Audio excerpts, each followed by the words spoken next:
말씀입니다. 7절과 8절 말씀 읽겠습니다. 나는 선한 싸움을 싸우고 나의 달려갈 길을 마치고 믿음을 지켰으니 이제 후로는 나를 위하여 의의 면류관이 예비되었으므로 주 곧 의로우신 재판장이 그 날에 내게 주실 것이며 내게만 아니라 주의 나타나심을 사모하는 모든 자에게도니라. 아멘. 여러분, 우리는 아직까지 여기 은퇴하신 분이 없죠? 네.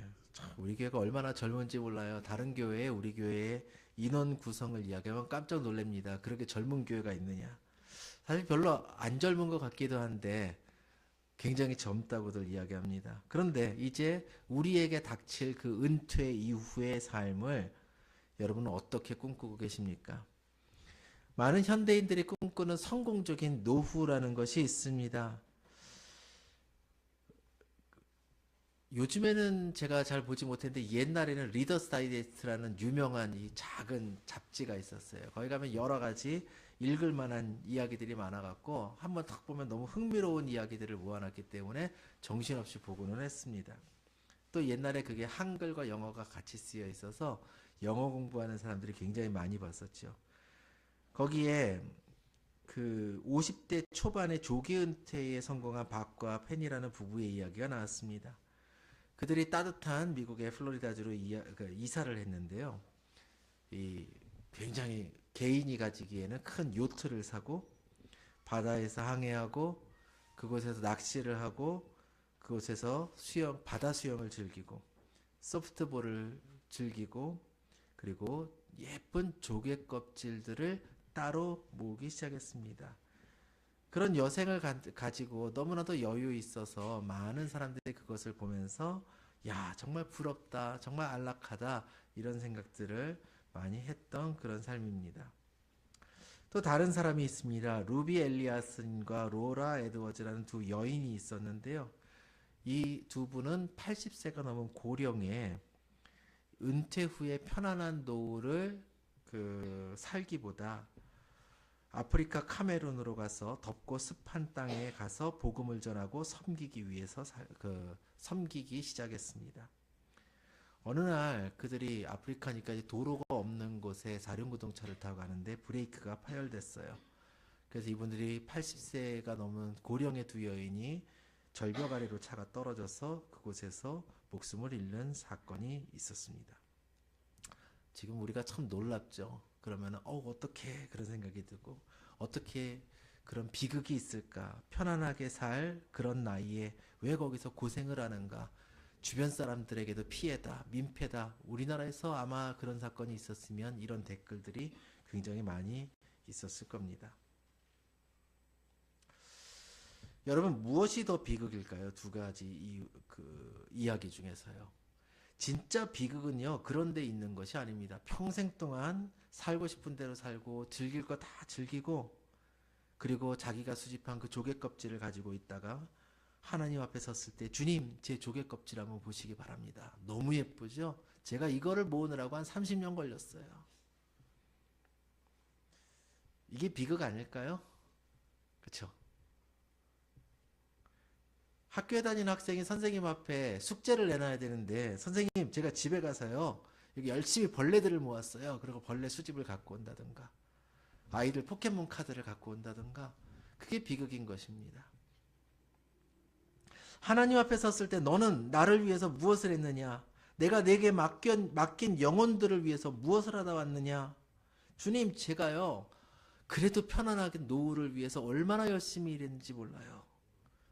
금융을 공부해서 열심히 은행 잔고를 늘리고 저축에 보험에 많은 것들을 해서 저 자신의 노후뿐만 아니라 제 가족들, 제 자녀들의 미래를 위해서도 얼마나 많은 준비를 했는지 모릅니다. 여행도 다녔지요. 취미생활도 했지요.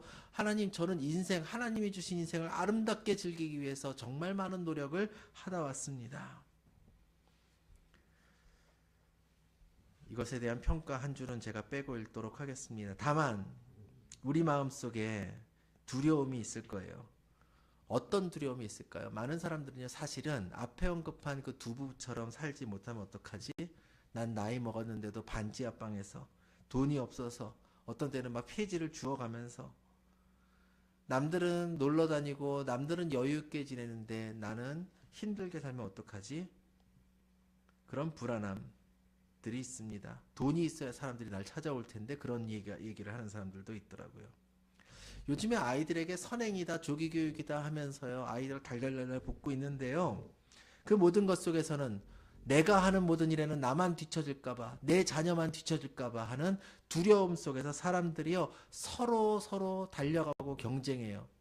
예전에 어떤 실험 영상에서 어떤 사람이 길을 가는데 옆에 연기자들이요, 갑자기 길에서 막 점점점 뛰기 시작하는데 점점 빠른 걸음으로 걷다가 나중에 뛰기 시작하니까 눈치를 보더니 자기도 빠른 걸음으로 걷고 같이 뛰더라고요. 우리가 지금 세상에서 살아가는 모습이 이와 같지 않는가 돌아보아야 된다는 것입니다. 바울이 지금 유언과 같은 고백을 하는 거예요. 이 앞절 6절에 보면은 내가 벌써 부어지고 나의 떠날 시각이 가까웠도다. 죽음이 가까워졌다라는 이야기를 하면서 하는 것입니다. 그 속에서 바울이 굉장히 영광스러운 고백을 하고 있는 거예요. 저는 이 이야기가 오늘 우리의 삶을 어떻게 살아가야 되는가, 어떻게 해야 삶의 끝에 내가 후회가 없을 것인가를 이야기할 수 있는 작은 계기가 되기를 바랍니다.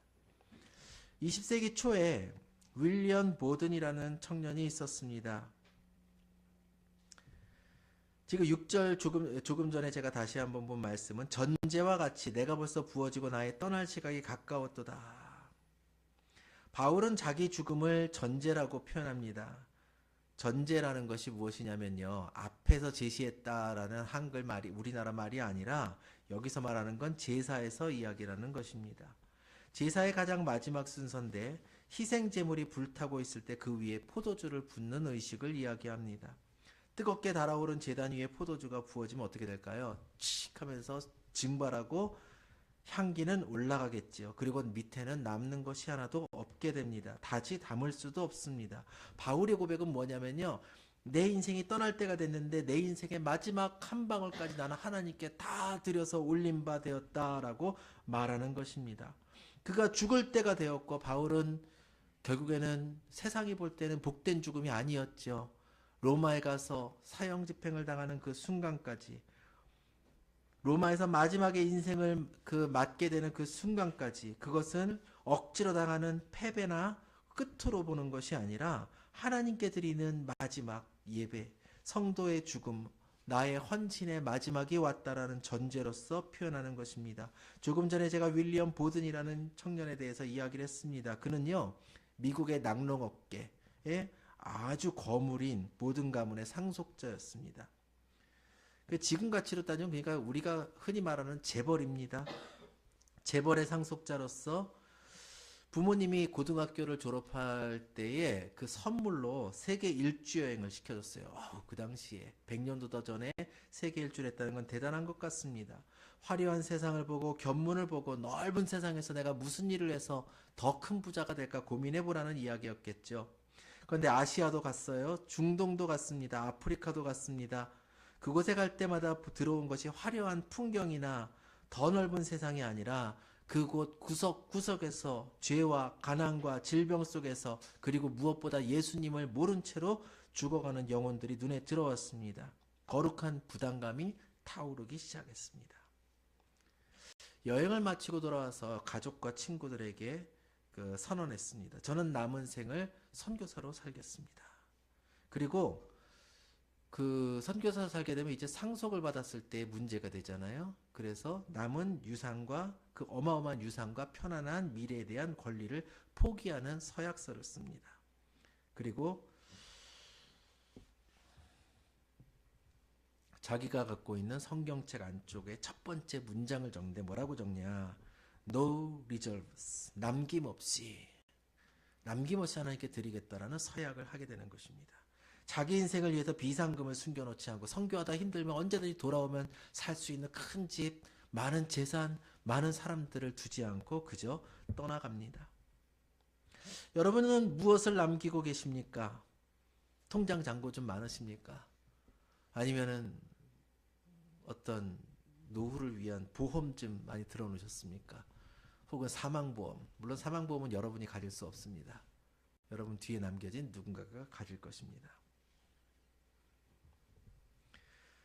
여러분이 꼭 선교지로 떠나라고 말씀드리는 것이 아닙니다. 재산을 다 기부하라고 말씀을 드리는 것이 아닙니다. 그것만이 전제가 아니죠. 전제의 핵심은 무엇이냐? 나를 위해서 쌓아두는 것이 아니라 주님을 위해서 흘려보내는 것을 말합니다. 내가 직장에서 승진할 기회가 왔습니다. 나의 사업적인 이익이 있습니다. 여러분 불의와 타협할 수 있는 기회, 혹은 그것을 거부할 수 있는 기회가 여러분 앞에 놓였을 때 여러분은 손해를 감수할 수 있을까요? 주말이 왔습니다. 휴식을 즐기고 싶습니다. 내 자녀가 공부를 해야 됩니다. 그런데 신앙을 위해, 인격을 위해서, 혹은 교회의 다른 어린 아이들을 위해서, 누군가의 믿음을 위해서 내 시간을 내어놓을 수 있겠습니까? 남들보다 좋은 차와 좋은 옷을 갖고 사고 싶기도 하지만 내 물질을 흘려보낼 수 있겠습니까? 우리 교단뿐만 아니라 다른 교단도요, 교단의 총회장님, 총무님 등등의 이렇게 높은 자리에 가시거나 큰 교회 목사님들 상당수가, 어쩌면 거의 대부분이, 아주 일부를 제외하고는 차가 굉장히 커요. 얼마 전에도 다른 교단 총무님의 차를 봤는데 일본차 렉서스라고 해서 좋은 차 타고 다니시고, 더 큰 차도 다니시고, 벤츠 타는 목사님, BMW 타는 목사님, 뭐 등등 참 많이 있습니다. 저도 조금 더 안전한 차를 타고 싶은 생각이 들 때도 있기는 한데요. 제가 허리가 아파서요, 운전을 1시간 하면 그날 밤에 잠을 못 잘 정도입니다. 이상하게 운전만 하면 허리가 아파요. 근데 제가 지난 주간에 세종시까지 갔다 오는데 렌트카로 이게 누르면 속도 유지되는 차를 타고 갔다 왔더니요, 아우, 허리가 안 아프더라고요. 야, 요런 차는 좀 있으면 좋겠다. 그런 생각이 가끔은 듭니다. 근데 또 그런 생각이 듭니다. 없어서 허리 아플 때마다 감사하겠구나. 그럴 때 가끔 이런 차 타면 더 감사하겠구나. 그런 생각도 듭니다. 이 말씀을 드리는 것은 우리가 진짜 크리스찬을 찾는 법, 진짜 목사님들을 찾는 법, 내 주변에 하나님께 주신 진짜 이웃들을 찾는 법, 그가 그의 시간을, 그의 물질을 어디를 향해서 쓰고 있는지를 살펴보아야 된다라는 말씀을 드리는 것입니다. 두 번째로는요, 뒷걸음질을 치지 말아야 됩니다. 바울 사도가 7절에 나는 선한 싸움을 싸우고 나의 달려갈 길을 마치고 믿음을 지켰으니, 바울이 자기 인생을 전쟁, 경주 등에 비유합니다. 나의 달려갈 길을 마쳤다 그랬습니다. 인생은 마라톤이라고 하죠. 마라톤에서 가장 중요한 것은 1등이 아니라 완주하는 것입니다. 아무리 숨이 차도, 아무리 힘들어도, 지금 여기서 주저앉고 싶어도 남들은 이렇게 안 하고 차 타고 편하게 가는데 나는 왜 뛰어가는가라는 생각을 하는 것이 아니라 그 마지막 골인 지점에 있을 면류관을 향해서 뛰는 것입니다. 그는 말합니다. 믿음을 지켰다. 믿음을 지켰다. 군인이 적군의 공격으로부터 초소를 사수하는 모습을 연상케 하는 것이지요. 우리 주변에 얼마나 유혹이 많습니까? 최근에 제가 일하는 카페로 오는 많은 사람들 가운데, 그전엔 좀 다른 이단들이 많이 오더니 최근엔 여호와의 증인들이 자꾸 와요. 와갖고 이렇게 차를 한 잔 이렇게 딱 마십니다. 이 사람들도 하루 종일 다니면서 그걸 하기 때문에 이렇게 인원수대로 막 다 안 마셔요. 이렇게 적당히 이렇게 마시고 미소를 짓고 막 인사를 하고 그 다음번에 또 들리고 막 그럽니다. 그러다가 조금 이제 친절해지고 얼굴 좀 이렇게 익숙해졌다 그러면 명함을 주는데 여호와의 증인 명함이에요. 그걸 받았을 때 그냥 바로 거부 안 하고 아유 안녕히 가세요 인사를 하면요, 그 다음번에 와갖고 이제 대화 좀 하자고 합니다. 우리 주변에 그런 공격들이 참 많아요. 근데 가끔 그런 생각이 들어요. 한 번은 6명이 온 적이 있었거든요. 사업을 하는 사람들이 만약에 6명이 혹은 그 이상이 옆에 큰 교회에서, 큰 이단에서 등등 어딘가에서 나의 사업적인 필요로 도움을 준다 그러면 얼마나 유혹이 심할까? 그건 당연한 거겠죠. 나는 교회를 다니는데 옆에 절에서 스님이요. 우리 스님의 우리 절의 스님과 제가 좀 아까 절이라고 안 하고 스님이라 그랬습니까? 우리 절의 스님과 보살님들이 한 300분 되는데 그분들이 일주일에 한 3번씩 오기를 원한다.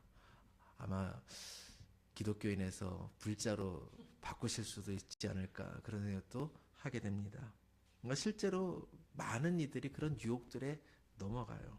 그리고 이단들이 자꾸 저를 찾아올 때 가끔 드는 생각은요. 더 오라 그래야 되나 말아야 되나 그런 생각들이 저에게도 들기 때문인 것입니다. 그래서 제가요. 가라고는 안 하고 그냥 친절하게 인사하고 맛있게 드세요 그렇게 합니다. 열심히 오시고 딴 데 가지 마시고 그렇게 딴 데 가지 말라는 건 딴 데 가서 전파하지 말라는 이야기입니다. 자, 윌리엄 보든이라는 사람의 이야기를 아까 했지요. 그가 선교사가 되겠다고 선언했을 때 주변의 반응은 어땠을까요? 야, 역시 너의 믿음은 대단해. 그것이 아니라 그를 뜯어 말렸습니다. 너는 정말 똑똑하고 재능도 많아. 선교사로 나가서 활동하는 것을 썩는다라고 표현합니다. 썩기엔 너무 아까워. 여기서 사업하고 돈을 많이 벌어서 후원을 해라. 그게 더 하나님께 영광이야. 이렇게 막 속삭이는 거예요. 그리고 어떤 사람은 이렇게 이야기합니다. 적당히 하라고. 광신자냐고 이야기를 합니다. 너의 재능을, 너의 가진 모든 것을 세상을 위해서 더 크게 쓸 수 있지 않느냐? 더 크게 쓴다는 것은 누구의 기준일까요?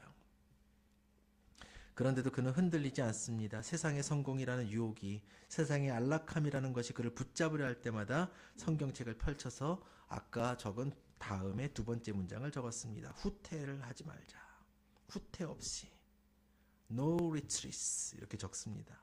그는 결코 뒤를 보지 않았다라는 것입니다. C.S. 루이스가 그런 이야기를 합니다.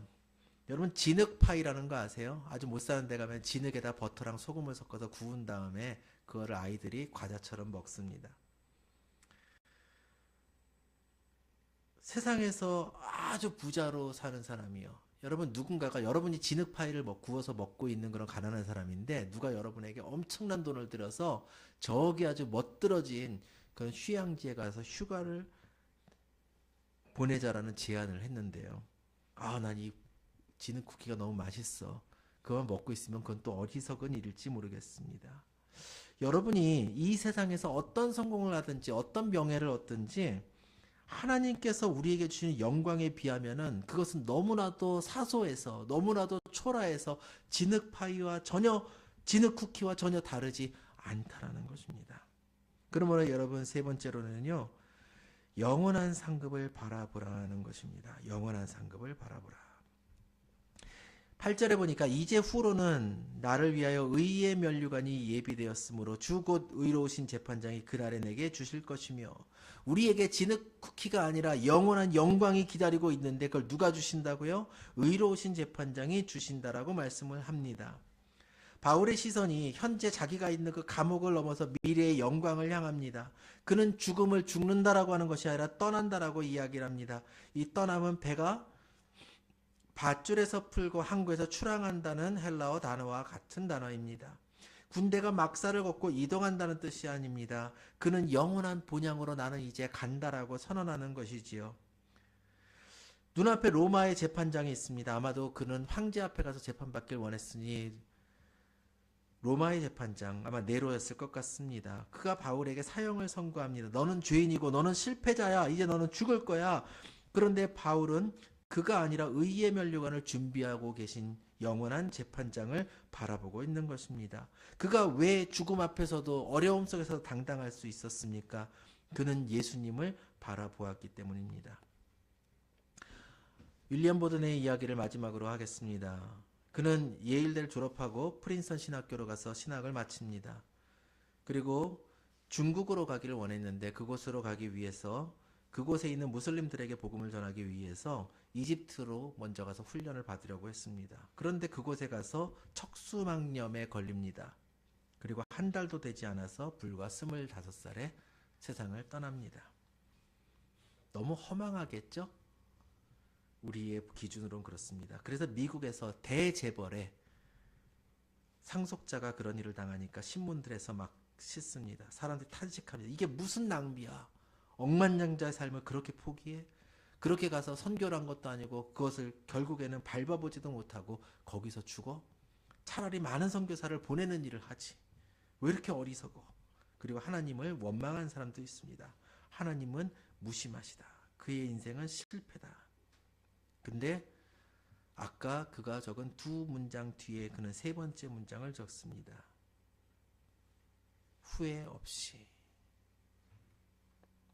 남김없고 후퇴가 없이 간 그는 그곳에서 목숨을 잃으면서 마지막 한 구절을 적습니다. 후회 없이. 세상에서 화려하게 80을 살고 100년을 사는 것보다 25년을 살았지만 난 주님 앞에 남김없이 모든 것을 태웠기 때문에 나의 인생은 후회가 없다는 것입니다. 가끔 제가요, 나는 묘비명에 뭐라고 적어야 되지? 그런 생각을 하고 제가 생각날 때마다 아이들에게 이야기를 하면 아빠는 왜 죽는 얘기를 하냐고 하도 그래갖고요. 얘기를 하다가 못하고 가끔은 뭐라고 하려고 그랬지? 그러면서 잊어버리기도 합니다. 여러분은 그 질문에서 무엇을 남겼습니까? 무엇 때문에 뒷걸음질 칩니까? 후회를 하십니까? 이 질문에 대해서 나는 남기지 않았고 뒷걸음질 치지 않았고 후회 없습니다라고 말할 수 있겠습니까? 그 윌리엄 보든의 묘비에 이렇게 적혀 있다고 합니다. 그리스도를 떠나서는 이 삶을 설명할 길이 없다. 그가 지내온 그의 인생을 예수 그리스도라는 이름을 뺀다면 그는 왜 그렇게 살았을까를 설명할 수 있는 방법이 단 한 가지도 없습니다. 여러분, 이번 한 주간에도 여러분에게 사소한 문제들이 있을 것입니다. 목숨 걸지 마시기 바랍니다. 제가 이 말씀을 준비한 이유는 어떤 사람들의 대화를 이렇게 듣고 있다가 참 사소한 일에 목숨 걸고 있네 라고 속으로 생각을 했던 일이 시작이었습니다. 그리고 나서 사소한 일이 무엇일까를 묵상하던 와중에 나도 참 사소한 일에 참 많은 일에 목숨 걸고 있구나. 내 주변에도 참으로 사소한 일에 목숨 거는 사람이 많구나. 우리는 다 하찮구나라는 생각이 들었습니다. 우리의 하찮은 인생에 가치 있어지는 것은 예수 그리스도가 우리 안에 계실 때 그것 외에는 없습니다. 그러므로 여러분의 인생이 누군가가 여러분의 인생을 보고 당신 왜 그렇게 살아왔습니까? 라고 물어볼 때 예수 그리스도를 말고 내 인생을 설명할 길이 없습니다. 라고 고백할 수 있는 나는 아무것도 남기지 않았고 나는 뒷걸음질 치지 않고 이 길을 걸어왔지만 내 인생엔 아무런 후회가 없습니다. 여러분의 인생의 끝에 아주 예쁜 조개 껍질만 잔뜩 남아있지 않기를 예수님의 이름으로 간절히 축원합니다. 기도하겠습니다. 하나님, 오늘도 우리를 부르시고 우리 가운데 주의 은혜를 허락하시기를 원합니다. 우리가 주를 따르게 하시고 내 뒤에 무엇이 있든지 저들 죽은 자들로 죽은 자를 장사하게 하며 우리는 단지 주를 따르게 하여 주시옵소서. 이 길이 복된 길임을, 이 길이 후회 없는 길임을, 이 길이 오직 그리스도로 말미암아 설명될 수 있는 길임을 깨닫고 나아가는 우리가 되게 하여 주시옵소서. 예수님의 이름으로 기도합나이다. 아멘. 찬양하겠습니다.